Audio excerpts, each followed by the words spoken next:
Maître Emmanueli, bonjour. Bonjour, quel plaisir de vous retrouver. Mais moi de même, pour notre rendez-vous quotidien, on va dire. Alors, on va aborder aujourd'hui un sujet grave. Ça ne veut pas dire que les autres ne l'étaient pas, mais parce qu'il y en a tellement, ce sont les abus de pouvoir. Les abus de pouvoir, donc, des puéricultrices, et nous sommes vraiment confrontés. Pratiquement chaque jour, on a un appel d'une assistante maternelle qui pense être abusée, puisque la puéricultrice pense avoir tous les droits quand elle est chez l'assistante maternelle. Donc, elle fouille dans les frigos, dans les placards, dans la chambre de l'assistante maternelle, même si l'enfant n'y va pas.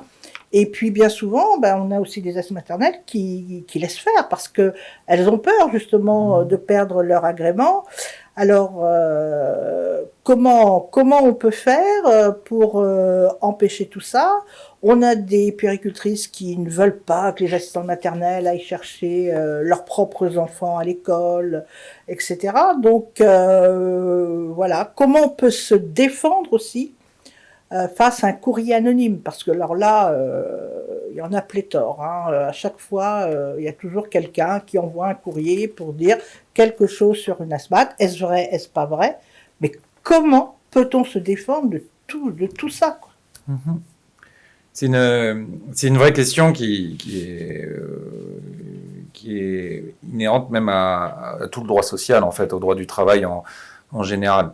C'est que il y a très peu de moyens, malheureusement, a priori. Il y a des interdictions, des principes qui sont posés, le respect du domicile, le respect de la vie privée. On en avait parlé lors de précédentes vidéos, où on disait que la vie privée, c'est un droit fondamental, et puéricultrice ou pas, il y a le droit au respect de cette vie privée. Le problème, c'est que ces principes-là, ils sont posés juridiquement. Il y a même des sanctions pénales à la méconnaissance de la vie privée, que ce soit en enregistrant, en filmant, en violant l'intimité de quelqu'un. C'est connu des puéricultrices, elles savent pertinemment qu'elles n'ont pas le droit, ou que d'autres personnes savent que c'est interdit de le faire. Et pourtant, ils le font. Donc, je pense que ça retient quand même une majorité de gens, mais malheureusement, on ne peut pas l'empêcher. Il y a une métaphore que je prends souvent. On sait qu'on ne doit pas passer au feu rouge. Malheureusement, il y a des gens qui passent au feu rouge. Oui. Donc, c'est malheureusement toujours une réaction a posteriori. Donc, on en avait parlé aussi dans une précédente vidéo. Normalement, la puéricultrice, elle a le droit de faire un contrôle du lieu d'accueil. Elle a le droit de vérifier que les zones où l'enfant est accueilli, que les zones sont sécurisées, regarder qu'il n'y ait pas accès à des produits dangereux. En revanche, là où je vous rejoins, il n'y a pas de raison d'aller fouiller dans la chambre de l'assistante maternelle, dans un placard en hauteur, et d'ouvrir les placards sans autorisation. Donc ça, c'est le principe. Mais après, je comprends parfaitement l'inquiétude des assistants maternels, parce que les enjeux d'un affrontement direct et ferme face à une puéricultrice dans cette hypothèse peuvent être ennuyeux. Donc juridiquement, ils n'ont pas le droit. Après, en opportunité, est-ce qu'il faut s'opposer frontalement et très durement? Ça se discute, parce que certes, la puéricultrice n'a pas de pouvoir en elle-même de suspendre l'agrément, mais elle a le pouvoir de faire des rapports qui peuvent entraîner la suspension et le retrait de cet agrément, en tout cas cette prise de décision ultérieure. Et après, si l'assistante maternelle va contester cette suspension ou ce retrait, c'est des procédures au moins qui vont durer sur plusieurs mois, et c'est plusieurs mois où il n'y a plus de rémunération, et donc ça peut être la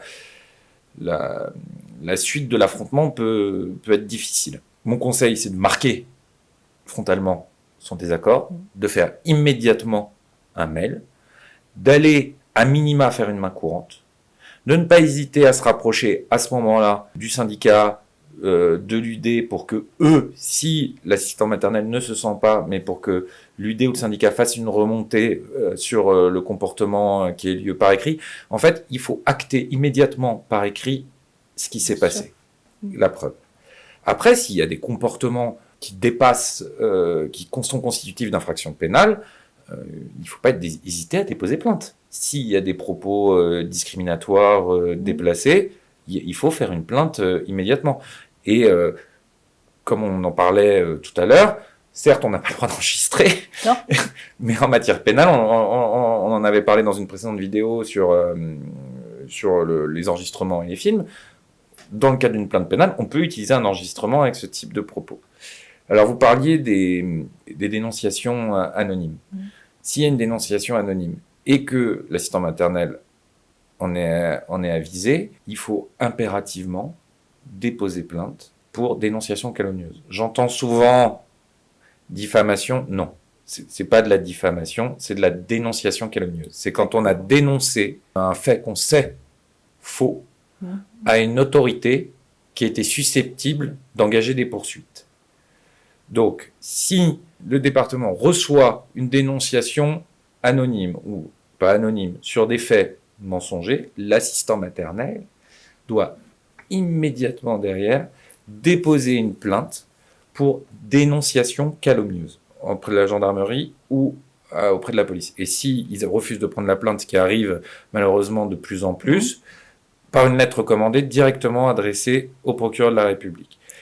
Et elle doit informer les autorités de tutelle qu'elle a déposé cette plainte et même envoyer copie de cette plainte. D'accord, c'est très très intéressant là ce que vous nous dites aujourd'hui sur ce sujet. Et je voulais vous dire un mot sur les sanctions qui pourraient résulter d'un contrôle d'une puéricultrice qui s'est mal passée et il y a une sanction, même si ça n'entraîne pas ultérieurement une suspension de l'agrément ou un retrait, qu'on est juste sur une sanction, tel un avertissement, il faut toujours contester. Parce qu'à partir du moment où c'est pas contesté, sauf à estimer que le manquement est réel et fondé, ça peut arriver. Bon, dans ce cas-là, bien évidemment, on conteste pas. Mais si vous estimez que le contrôle ne s'est pas fait dans les formes, ou qu'il y a eu un abus ou que les faits ne sont pas avérés, il faut toujours à minima contester par lettre recommandée cette sanction pour pas qu'on puisse vous dire par la suite, lors du renouvellement de l'agrément ou s'il y a un autre problème ultérieur, que vous n'avez pas contesté cet avertissement. Donc ça veut dire que vous reconnaissez la réalité des faits. Et idéalement, il faut même saisir le tribunal administratif si elle n'est pas retirée, cette sanction, pour contester la sanction. D'accord. Alors, ce qui arrive aussi fréquemment, c'est, l'assistante maternelle, elle a eu un avertissement.